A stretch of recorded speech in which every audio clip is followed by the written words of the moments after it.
Hello everyone, আসসালামু আলাইকুম। Welcome to our channel শাইমার এনি ব্লগস। প্রিয় ভিউয়ার্স, আজ আমরা চলে এসেছি পঞ্চগড়ের বোদা ৮ নং ইউনিয়ন ময়দানদিঘি সরকারি প্রাথমিক বিদ্যালয়। এখানে পাশেই আমাদের আপনাদেরকে দেখতে শুরু করে দেখাবো। পাশে হচ্ছে ময়দানদিঘি একটি বিশাল পুকুর। এই পুকুরের নাম অনুসরণ করে এখানে ময়দানদিঘি প্রাথমিক সরকারি বিদ্যালয়, ইউনিয়ন পরিষদ, এখানে যে সরকারি যে প্রতিষ্ঠানগুলো আছে সকল প্রতিষ্ঠানের নামকরণ করা হয়েছে। তা চলুন আমাদের ভিডিওটি দেখতে থাকুন, সম্পূর্ণ ডিটেলস আপনাদেরকে দেখাবো এবং শেয়ার করব। দর্শক, আপনারা এই মুহূর্তে দেখতে পাচ্ছেন ময়দানদিঘি প্রাথমিক বিদ্যালয়, ময়দানদিঘির যেই বাজার, বিশাল বাজার, সেই বাজারটার ভিউটা কীরকম সেই ভিউটা আপনাদের সঙ্গে দেখাচ্ছি। অবশ্যই আপনাদের ভিউটা অনেক সুন্দর, ভালো লাগবে।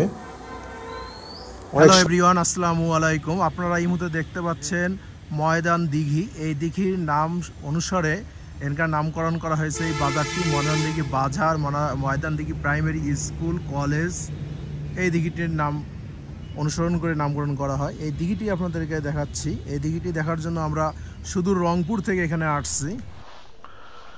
দর্শক, আপনারা এই মুহূর্তে দেখতে পাচ্ছেন আমরা ২ নং ময়দানদিঘি ইউনিয়ন পরিষদ, বোদা, পঞ্চগড় জেলার একটি প্রাচীন ঐতিহ্যবাহী ইউনিয়নে এই মুহূর্তে এসে পৌঁছেছি।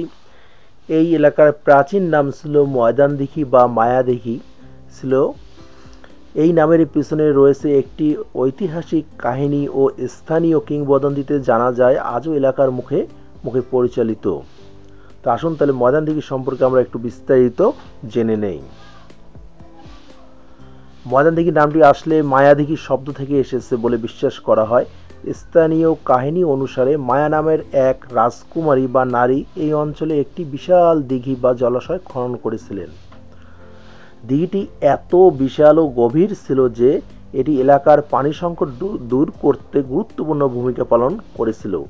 সেই সময়ে এই দিঘি খননের কাজে ছিল অনেক কষ্টসাধ্য ও অনেক শ্রমিকও প্রাণ হারায় দিঘি খনন করতে গিয়ে। দিঘি খননের এই কষ্টকর ইতিহাস থেকে এলাকার নাম মায়াদিঘি বা পরে পরিবর্তিত হয়ে ময়দানদিঘি নামকরণ করা হয়। এই দিঘিকে কেন্দ্র করে এলাকায় বিভিন্ন ধরনের সামাজিক, সাংস্কৃতিক ও অর্থনৈতিক কর্মকাণ্ড গড়ে ওঠে। প্রাচীনকালে এটি ছিল এলাকার কৃষি ও পানির অন্যতম প্রধান উৎস। পরবর্তী সময়ের সাথে সাথে এখন মানুষ স্থায়ীভাবে বসতি স্থাপন করে এটি একটি জনবহুল অঞ্চলে পরিণত হয়। ময়দানদিঘি বা মায়াদিঘির এলাকার গ্রামগুলোতে সেই সময় কৃষি ও পশুপালন ছিল প্রধান একমাত্র আয়ের উৎস। এই অঞ্চলের মানুষ সাধারণত শান্তিপ্রিয় মানুষ ছিল। মায়াদিঘিকে কেন্দ্র করে নানা ধর্মীয় ও সাংস্কৃতিক উৎসবের অনুষ্ঠিত হতো এখানে।